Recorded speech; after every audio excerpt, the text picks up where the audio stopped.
ଆଜି ଶୁଣିବା ଉପନ୍ୟାସ ଲଛମା ଭାଗ 9। ଔପନ୍ୟାସିକ ଫକୀର ମୋହନ ସେନାପତି। ପୂର୍ବ ଅଧ୍ୟାୟରେ ଆମେ ଶୁଣୁଥିଲେ ପରିଚ୍ଛେଦ 13 ଫୁଲୱାର ଯୁଦ୍ଧ।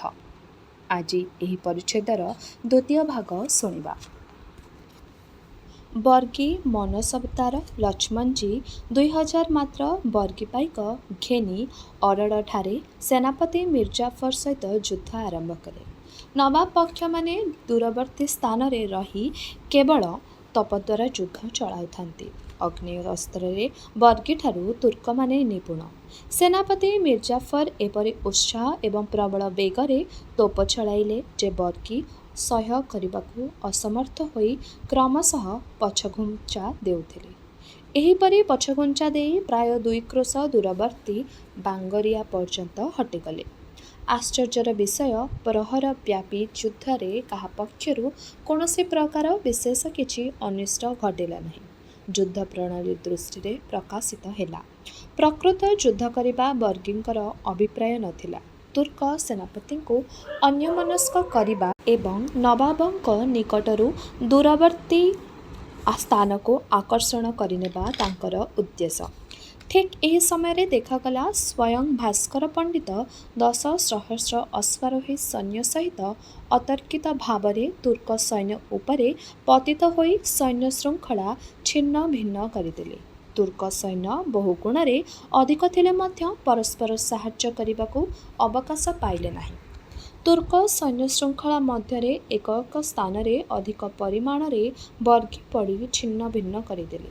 ସେନାପତିମାନଙ୍କର ସମବେତ ପରାମର୍ଶ କରିବାର ସୁଯୋଗ ରହିତ ହୋଇଗଲା। ନବାବଙ୍କ ଆଦେଶ ସେନାପତିମାନଙ୍କଠାରେ ପ୍ରବେଶ ହେବାର ଉପାୟ ରହିଲା ନାହିଁ। ଏକ ସେନାପତି ଅନ୍ୟ ସେନାପତିକୁ ସାହାଯ୍ୟ କରିବାର କିମ୍ବା ଅନ୍ୟଠାରୁ ସାହାଯ୍ୟ ପାଇବାର ଆଶା ରହିତ ହେଲା। ବର୍ଗୀ 2-3 ଦଳରେ ବିଭକ୍ତ ହୋଇ ତୁର୍କ ସୈନ୍ୟଶୃଙ୍ଖଳା ଛିନ୍ନଭିନ୍ନ କରୁଅଛନ୍ତି। ସେନାପତିମାନେ ଦେଖିଲେ ଅଗ୍ରଭାଗରେ ବର୍ଗୀ, ପଶ୍ଚାତ୍ ଭାଗରେ ବର୍ଗୀ ସ୍ତମ୍ଭିତ ଭାବରେ ଆପଣା ସ୍ଥାନରେ ରହି ଆତ୍ମରକ୍ଷା କରୁଥାନ୍ତି। ଅଧିକାଂଶ ସେନାପତିଙ୍କ ସୈନ୍ୟମାନେ ଅନାୟତ୍ତ ଭାବରେ ଛିନ୍ନ ଭିନ୍ନ ହୋଇ ବର୍ଗୀଦ୍ୱାରା ହତ ହେଲେ। ଭାସ୍କର ପଣ୍ଡିତ ଯେପରି ପ୍ରବଳ ବେଗରେ ରାଜଘାଟ ଦିଗକୁ ଧାବିତ ହେଉଥିଲେ, ସେଥିରେ ନବାବଙ୍କ ବଧ ବା ବନ୍ଧନ ନିଶ୍ଚିତ ଥିଲା। ରାୟବଣିଆ ଦୁର୍ଗର ଖଣ୍ଡାୟତ ଏବଂ ଶୋଷ ଗ୍ରାମରୁ ସମାଗତ ତୁର୍କ ଏବଂ ଖଣ୍ଡାୟତ ପାଇକଙ୍କ ହେତରୁ ନବାବ ସାହେବ ଏ ଯାତ୍ରାରୁ ରକ୍ଷା ପାଇଗଲେ। ଉଲ୍ଲିଖିତ ପାଇକମାନେ ଘଟଣା ସମ୍ବନ୍ଧରେ ଅଭିଜ୍ଞ ଏବଂ ଅରଣ୍ୟ ଯୁଦ୍ଧରେ ଅଭ୍ୟସ୍ତ। ଏହି ପାଇକମାନେ ବନ୍ୟ ସଂକୀର୍ଣ୍ଣ ମାର୍ଗରେ ସ୍ଥାନେ ସ୍ଥାନେ ଅରଣ୍ୟ ମଧ୍ୟରେ ଗଳିଯାଇ ମରହଟ୍ଟାଙ୍କ ପଶ୍ଚାତ୍ ଏବଂ ପାର୍ଶ୍ୱ ଦେଶ ଆକ୍ରମଣ କଲେ। ଏ ପ୍ରକାର ଅସମ୍ଭାବିତ ରୂପେ ଆକ୍ରାନ୍ତ ହୋଇ ବର୍ଗୀ କିଞ୍ଚିତ୍ ବ୍ୟସ୍ତ ହୋଇ ପଡ଼ିଲେ। ଅତଃପର ପ୍ରବଳ ବେଗରେ ସମ୍ମୁଖକୁ ଧାବିତ ହୋଇପାରିଲେ ନାହିଁ। ଏହି ସମୟରେ ମନସବତାର ଶମଶେର ଖାଁ ସାହସପୂର୍ବକ ବର୍ଗୀ ସମ୍ମୁଖ ଭାଗରେ ଦଣ୍ଡାୟମାନ। ପଶ୍ଚାତ୍ ପାର୍ଶ୍ୱ ସମ୍ମୁଖ 3 ଦିଗରୁ ଆକ୍ରାନ୍ତ ବର୍ଗୀ ଆକ୍ରମଣ ଛାଡ଼ି ଆତ୍ମରକ୍ଷାରେ ବ୍ୟସ୍ତ। ପଶ୍ଚାତ୍ ଭାଗ ଶତ୍ରୁ ପଳାୟନର ଉପାୟ ନାହିଁ। ଅରଣ୍ୟମୟ ସ୍ଥାନ ପଳାୟନ ସକାଶେ ମାର୍ଗ ମାତ୍ର ଅବଲମ୍ବନ। ଭାସ୍କର ପଣ୍ଡିତ ଦେଖିଲେ ଆତ୍ମପକ୍ଷ କ୍ଷୟର କ୍ରମଶଃ ବୃଦ୍ଧି। ଶତ୍ରୁପକ୍ଷ ଅକ୍ଷୟର କାରଣ ପାଇକମାନେ ବୃକ୍ଷ ଉହାଡ଼ରେ, ବୁଦାମୂଳରେ, ଲତାବିତାନରେ ପ୍ରଚ୍ଛନ୍ନ ଭାବରେ ଅସ୍ତ୍ରଚାଳନା କରୁଅଛନ୍ତି। କେହି ଅଶ୍ଵ ଉପରୁ, କେହି ସଗଟ ବର୍ଗୀ ପାଇକ ଭୂତଳଶାୟୀ ହେଉଛନ୍ତି। ଅଳ୍ପ ସଂଖ୍ୟକ ପାଇକଦ୍ୱାରା ଅଳ୍ପ ସମୟ ମଧ୍ୟରେ ବହୁ ସଂଖ୍ୟକ ବର୍ଗୀ ଭୂପତିତ ହେଲେଣି। ଏହି ସମୟରେ ତୁର୍କ ପୟଦଲ ସିପାହୀମାନେ ବର୍ଗୀକୁ ଆକ୍ରମଣ କରିଥିଲେ। ସେମାନଙ୍କ ବିନାଶ ଅନିବାର୍ଯ୍ୟ ହୋଇଥାନ୍ତା, ମାତ୍ର ବର୍ଗୀର ଦୁର୍ଦ୍ଦଶା ନବାବ ସୈନ୍ୟ ମଧ୍ୟରେ ପ୍ରଚାରିତ ହୋଇପାରିଲା ନାହିଁ। ସେମାନେ ଭୟବିହ୍ୱଳ ହୋଇ ବହୁ ଦୂର ପର୍ଯ୍ୟନ୍ତ ବ୍ୟାପ୍ତ ହୋଇପଡ଼ିଥିଲେ। ପ୍ରତ୍ୟୁତ୍ପନ୍ନମତି ଭାସ୍କର ଦେଖିଲେ ଯୁଦ୍ଧ ପ୍ରଣାଳୀ ପରିବର୍ତ୍ତନ ନ କଲେ ସମୂଳେ ବିନାଶର ସମ୍ଭାବନା।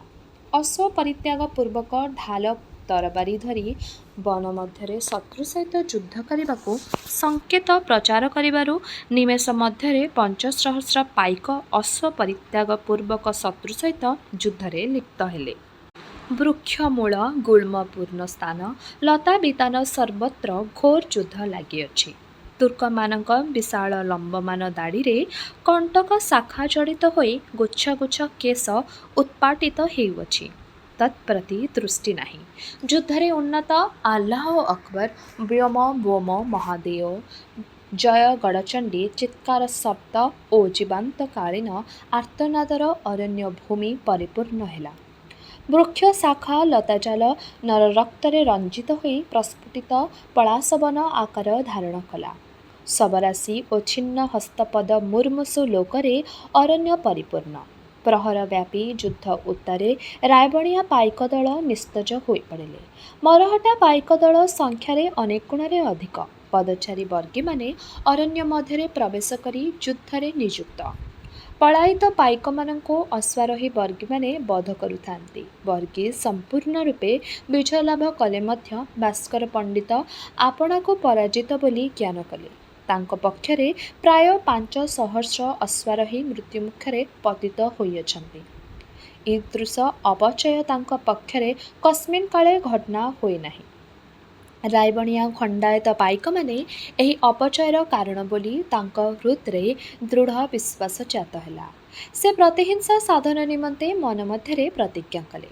ଭାସ୍କର ପଣ୍ଡିତ ଏହି ସମୟରେ ନବାବ ସୈନ୍ୟଶ୍ରେଣୀର ଅନୁଧାବନ କରିଥିଲେ। ବିଜୟ ଲାଭର ସମ୍ଭାବନା ଥିଲା, ମାତ୍ର ସେ ଆପଣାକୁ ପରାଜିତ ଜ୍ଞାନ କରି ଯୁଦ୍ଧକ୍ଷେତ୍ର ପରିତ୍ୟାଗ ପୂର୍ବକ ପଳାୟନ କଲେ।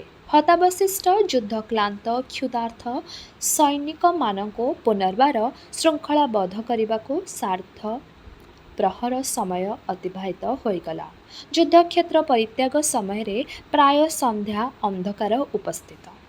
ପ୍ରାଣାଧିକ ପ୍ରିୟତମ ସିରାଜୁଦ୍ଦୌଲା ସଙ୍ଗରେ ଥିବାରୁ ନବାବ ସାହେବ ଏହିପରି ଭୟବିହ୍ୱଳ ହୋଇପଡ଼ିଥିଲେ ଯେ ରାଜଘାଟ ସ୍କନ୍ଦାବାର ପରିତ୍ୟାଗ କରି ଦିବାନିଶି ଯାତ୍ରାପୂର୍ବକ ଦାମୋଦର ନଦୀ କୂଳବର୍ତ୍ତୀ ତେବରା ନାମକ ସ୍ଥାନରେ ନିଃଶ୍ୱାସ ତ୍ୟାଗ କରିବାକୁ ଅବସର ପ୍ରାପ୍ତ ହେଲେ। ପଶ୍ଚାତବର୍ତ୍ତୀ ଭଗ୍ନ ଛିନ୍ନବିଚ୍ଛିନ୍ନ ସୈନ୍ୟମାନଙ୍କୁ ସଂଗ୍ରହ କରି ସେନାପତି ମୀର ଜାଫର ଏବଂ ସେନାପତି ମୁସ୍ତଫା 4 ଦିବସ ଉତ୍ତାରେ ନବାବଙ୍କ ସହିତ ମିଳିତ ହେଲେ। ପରିଚ୍ଛେଦ 14। ପରିଚ୍ଛେଦର ନାମ ରାୟବଣିଆ ରଣ। ଦୂତର ଅସମ୍ମାନ ଉପଯାଚିତ ମୈତ୍ରୀ ପ୍ରତ୍ୟାଖ୍ୟାନ ରାୟବଣିଆର ସାମାନ୍ୟ ଜଣେ ଖଣ୍ଡାୟତର ଈଦୃଶ ଆସ୍ପର୍ଦ୍ଧା ପ୍ରବଳ ପ୍ରତାପ ବେରାରପତିଙ୍କ ପକ୍ଷରେ ଅସହନୀୟ। ଦ୍ୱିତୀୟତଃ ବଙ୍ଗଦେଶମାର୍ଗ ନିଷ୍କଣ୍ଟକ କରିବା ସର୍ବାଗ୍ରେ କରଣୀୟ। ତୃତୀୟତଃ ଗତ ଯୁଦ୍ଧ ବିଜୟର ବିଘ୍ନକାରୀ ଅବଶ୍ୟ ଶାସନୀୟ।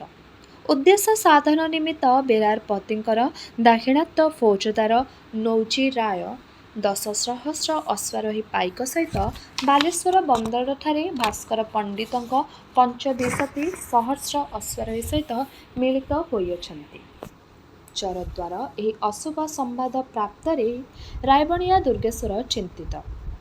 35 ସହସ୍ର ଶିକ୍ଷିତ ଅଶ୍ୱାରୋହୀଙ୍କ ଆକ୍ରମଣ ନିବାରଣ ତାହାଙ୍କର କ୍ଷମତାତୀତ। ନବାବଙ୍କଠାରୁ ସାହାଯ୍ୟ ପ୍ରାପ୍ତି ଆଶାରହିତ। ନବାବ ସାହେବ ନୂତନ ବଳ ସଂଗ୍ରହ ନ କରି ଅଗ୍ରସର ହେବାକୁ ଅସମର୍ଥ। ଆଶୁ ଯୁଦ୍ଧର ସମ୍ଭାବନା ନଥିବାରୁ ମାନଧାତାଙ୍କର ସମସ୍ତ ଉପଯୁକ୍ତ ଦଳେଇ ଦଳବେହେରା ନାୟକ ସହିତ ପ୍ରାୟ ସମସ୍ତ ପାଇକ ନବାବ ସାହେବଙ୍କ ସ୍କନ୍ଦାବାରରେ ଉପସ୍ଥିତ ରହିଅଛନ୍ତି। ସାହାଯ୍ୟ ପ୍ରାପ୍ତି ଦୂରେ ଥାଉ, ନବାବଙ୍କ ନିକଟକୁ ଉପସ୍ଥିତ ଦୁର୍ଯୋଗର ସମ୍ବାଦ ପ୍ରେରଣର ମଧ୍ୟ ଉପାୟ ନାହିଁ। ସହସା ମରହଟ୍ଟାମାନେ ସ୍ଥାନେ ସ୍ଥାନେ ଘାଟି କରି ସମ୍ବାଦ ଚଳାଚଳର ରାହା ବନ୍ଦ କରି ଦେଇଅଛନ୍ତି। ତଥାଚ ମାନଧାତା ନିରୁତ୍ସାହ ହେଲେ ନାହିଁ। 5 ସହସ୍ର ମାତ୍ର ଦୁର୍ଗ ପ୍ରହରୀ ପାଇକଙ୍କ ସହାୟତାରେ ଦୁର୍ଗ ରକ୍ଷା କାରଣ କୃତନିଶ୍ଚିତ ହେଲେ। ଅଷ୍ଟାହ ଅବରୋଧ ଉତ୍ତାରେ ବୋମ ବୋମ ମହାଦେଓ ବିକଟ ଚିତ୍କାର କରି ବର୍ଗୀ ଉପସ୍ଥିତ ହେଲେ। ପ୍ରାତଃ କାଳରେ ଯୁଦ୍ଧାରମ୍ଭ ହେଲା। ଚତୁର୍ଦ୍ଦିଗରୁ ଦୁର୍ଗ ଆକ୍ରାନ୍ତ, ମାତ୍ର ସିଂହଦ୍ୱାରର ଆକ୍ରମଣ ପ୍ରବଳତର। ବୃହତ୍ ବୃହତ୍ ଅଗ୍ନିମୟ ଲୌହଗୋଲକ ସିଂହଦ୍ୱାରର ବିଶାଳ କପାଟ ଲୌହ କିଳ୍କରେ କରାକାର ଘାତତୁଲ୍ୟ ବାଜି ଛିନ୍ନଭିନ୍ନ ହେଉଅଛି। ଅସଂଖ୍ୟ ଗୋଲକ ପାଷାଣ ପ୍ରାଚୀରର ପାଦଦେଶ ସ୍ମୃତ ପ୍ରାଚୀରରେ ପ୍ରୋତ୍ଥିତ ହୋଇଯାଉଅଛି। ଖଣ୍ଡାୟତମାନେ ପରୀକ୍ଷା କୂଳବର୍ତ୍ତୀ ପାଉଁଶ ମୁରୁଜା ପାଦଦେଶର ଅନ୍ତରାଳରେ ଶରୀର ଆଚ୍ଛନ୍ନ କରି अस्त्र चालन करिबारु सेमानंक पक्षरे अपचय घटिला नाही। बर्गी वर्ग भूपतित हेउछन्ति। बर्गी सिंहद्वार ठारे एपरि उत्साह एपरि साहस सहित आक्रमण करुअछन्ति जे अर्धक्रोश व्यापी भूमि सबराशि परिपूर्ण होइगलानि। भूक्षेप नास्ति, आक्रमणर त्रुटि नाही। धारावाहिक रूपे 3 दिवस पर्यंत संग्रामर विराम नाही। चतुर्थ दिवसरे मानधाता देखिले एते विनाशरे मध्य पतंगपल परि बर्गी वेष्टित होई रहिअछन्ति। आत्मपक्षर अल्पमात्र क्षति को से विशेष क्षति बोली ज्ञान कले। तथाच से जे मासव्यापी काल आत्मरक्षा करने समर्थ हेबे से विषय सन्देह नथिला। मात्र एही समय गोटे विषम दुर्योग घटिला। सिंहद्वार उपरे गड़चंटींकर जो बसंतपूर्ण शुभ पताका उड़ुए शत्रु निक्षिप्त तोपगोला आघातरे दंडभग्न होई पताका तले पड़ी गला। यह गोटे अशुभ लक्षण अटे। पताका पतित हेबार देखि मानधातांक मुख विवर्ण होईगला। पाइक माने निरुत्साह होई पड़िले। राणीहंसपुरर भ्रांत संवाद प्रचारित हेला। मानधाता स्वयं पतित हेले। हाहाकार ओ क्रंदन ध्वनि रे राणीहंसपुर परिपूर्ण हेला। ठीक एही मुहूर्तरे अन्य एक भयंकर दुर्योग उपस्थित। दुर्गर ऐशान्य कोण परीक्षा बाहार बेतबणरे परिपूर्ण। से स्थानटा शत्रु द्वारा आक्रांत हेबार संभावना नथिला मध्य होई नाही। एथकु से स्थान रक्षा निमंते पाइक माने शिथिल यत्न थिले। परीक्षा ठारू दुर्ग प्राचीर सहित अभ्यंतर केते दूर पर्यंत 5 हाथ गभीर मूर्तिका भयंकर शब्दरे उड़ी जाई गोटे प्रशस्त मार्ग होईगला। शत्रु सुड़ंग खोली तहिरे बारूद परिपूर्ण करी अग्नि संजोग करथिले। मरहट्टा संगे संगे जलस्रोत परी बोम बोम महादेव चित्कार करी दुर्ग मध्यरे प्रवेश कले। महादेवी क्रंदन त्याग करियछन्ति। वीरा नारी परी शत्रु आगमन बेले अनाई देखिले। मुहूर्त मध्यरे तांक मनरे उदय हेला आउ कि सकाशी जीवन जीवनवेशर जाइछन्ति। अवशेषरे कि धर्म नष्ट हेब। गड़चंडी देवी को प्रणिपात पूर्वक देवी धंडामाल गलारे लंबाई बेंट पोखरी रे प्राणत्याग कले। अनेक अनेक परिजन मध्य तांकर अनुगामिनी हेले। दुर्ग अभ्यंतर दुर्जक मानधातांक ठारे उपस्थित हेला। दलबेहरा हस्तरे सिंहद्वार रक्षार भार नहीं दुर्ग मध्यरे उपस्थित हेले। सती महादेवी चरमगति विषय कर्णगोचर हेला। ढाल तरबारी धरी मतामतंग तुल्य बर्गी सम्मुखरे उभा हेले। जीवन्यास त्यागपूर्वक भीषण भावरे तरबारी घुराउछन्ति। असीम साहस सहित प्रबल बेगरे अस्त्रचालना कौशल शत शत बर्गीमस्तक भूलुंठित हेला। शत्रु अस्त्राघात निबंधन स्वशरीर निःसृत श्रोणित धारारे रक्तवर्ण दिशुअछन्ति। अविरल रक्तपात जोगु क्रमशः शरीरर अवसन्न होई आसिला। बाह्य ज्ञान नाही। माँ चंडी चित्कार करी अवशेषरे सबराशि उपरे पड़गले। बर्गी हाबिलदार डाकिदेला, सावधान, शत्रु को हत्या कर नाही। सेनापतिंक आज्ञा ताहार जीवन रे प्रयोजन। तेबे एहिठारे शेष होला औपन्यासिक फकीरमोहन सेनापतिंकर उपन्यास लछमा। आगामी अध्याୟରେ ଏହି ଉପନ୍ୟାସର ଅବଶିଷ୍ଟ ଅଧ୍ୟାୟଗୁଡ଼ିକୁ ଆମେ ଶୁଣିବା।